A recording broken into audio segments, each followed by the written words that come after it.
On a l'impression qu'ils font leur devoir. Ils appliquent la loi parce qu'ils ont résisté le plus longtemps possible, ils n'ont pas le choix. Sinon, ils ont des amendes.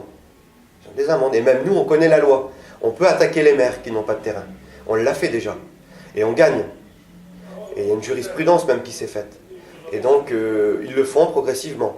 Mais en réalité, dans la plupart des terrains, on voit qu'ils font leur devoir. On le voit qu'ils ont tardé. C'est nous qui avons dû taper du pied pour dire, mais la loi, elle a été votée. Qu'est-ce que vous attendez pour faire vos terrains? Oui, on sait que la loi a été votée, mais on ne trouve pas d'endroit. Alors, il y a une commune ici, dans le Nord, où ils ont trouvé un endroit. Ils se sont convoqués avec le département, la communauté urbaine, les entreprises, ceux qui s'occupent des terrains d'accueil. Ils ont fait une réunion et les hauts placés, je ne sais pas si c'est les maires, disaient non, on ne veut pas un terrain dans cet endroit-là, c'est trop à la vue.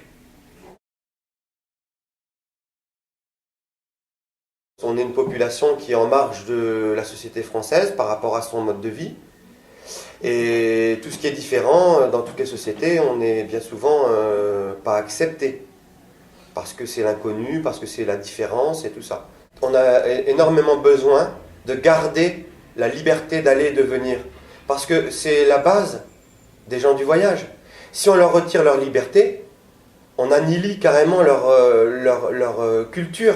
On voyage en groupe, souvent en famille, quand ce sont des groupes restreints, et parfois des groupes un peu plus importants quand on est en mission.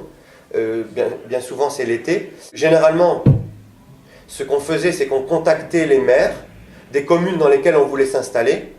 Et je vais dire à 95-98% des cas, on nous disait non, désolé, mais on ne peut pas vous accueillir. Alors avant la loi Besson, on n'avait pas trop de force. On était obligé de forcer le passage, malgré l'interdiction.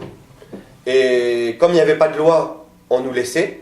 Et on trouvait un terrain d'entente après. Comme on est intermédiaire, comme on est médiateur, entre la communauté des gens du voyage et les maires, les préfets, les autorités des communes où on passe, c'est qu'il y ait un bon dialogue, qu'on nous comprenne, qu'on n'ait pas pour tirer la couverture de notre côté, mais justement pour que tout se passe bien. Pas considérable, mais le minimum vital. L'eau, l'électricité et une place. Tant que vous respectez l'ordre public et la propreté des lieux, nous, on vous donne le minimum vital, à savoir l'eau, l'électricité et les bennes pour les poubelles. C'est les trois choses principales qu'on a besoin. La société Hacienda. Et donc, on a vu une autre approche avec eux. On a vu plus de rigueur. Les bennes étaient là en temps et en heure. Il y avait même plus de bennes qu'il ne fallait.